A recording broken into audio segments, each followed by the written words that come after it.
Hey everyone, Andrew here, bringing you another video review, and today we're going to be doing the Justice League International, issue number 6. Take a look at this comic cover right here.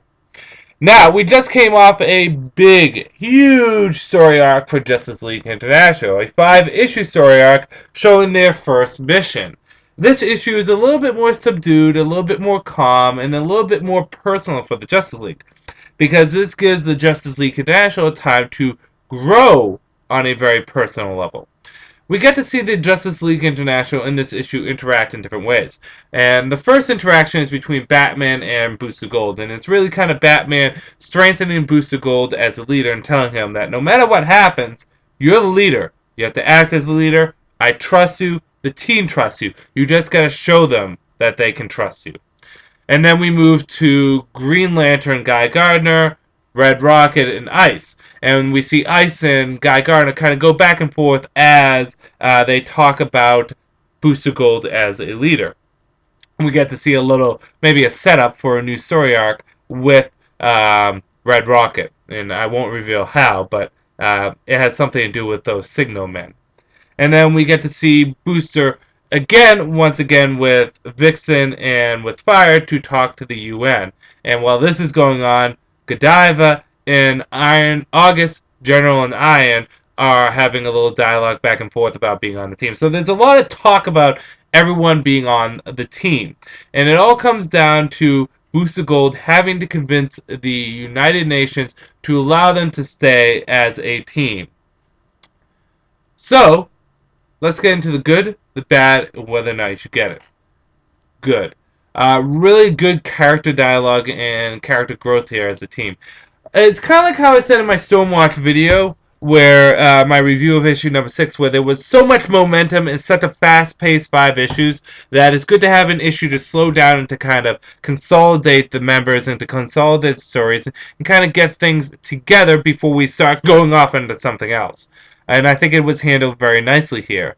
I think Booster Gold shapes up to be a good leader, and the team is balancing out very nicely.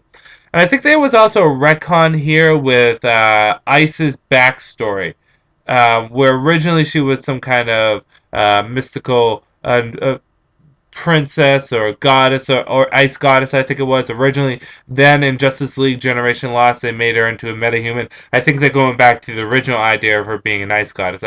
I could be wrong. But there's some good character dialogue going on here, and everyone kind of got their face time, with the exception of one member, which I will get into the bad. In addition to that, they're transitioning story arcs over. For example, the bombing of the UN that is dealt with heavily here. We got a rogue group of individuals who do not like what's going on, and they're causing bombings. And the Justice League International need to deal with it. Bad. The only bad I can say is, like I said, everyone got FaceTime in this except for Vixen. And Vixen is one of my favorite characters to be featured in the Justice League International, and I feel as though she's the character that's been developed the least. I don't know if Dan Jurgens is not sure how to handle Vixen, or if he just doesn't have a plan for her yet, but I would like to see a little bit more go on with Vixen, because she's a cool cat. I think she has an interesting powers. I think she has an interesting personality, and I would like to see a little bit more done with her. So yes, a little bit more with Vixen would have been nice. But besides that, this was a really good issue. I don't know if I can quite put it on the 5-star level, but let's put it pretty damn close, shall we? Let's call this a 4.5 out of 5 stars. Fun, enjoyable, and exactly what the comic needed. It was just a good transition issue.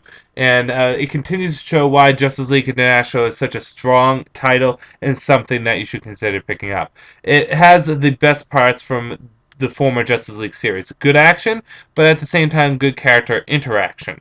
So I'm going to end this review here. This is Andrew saying, peace out for now.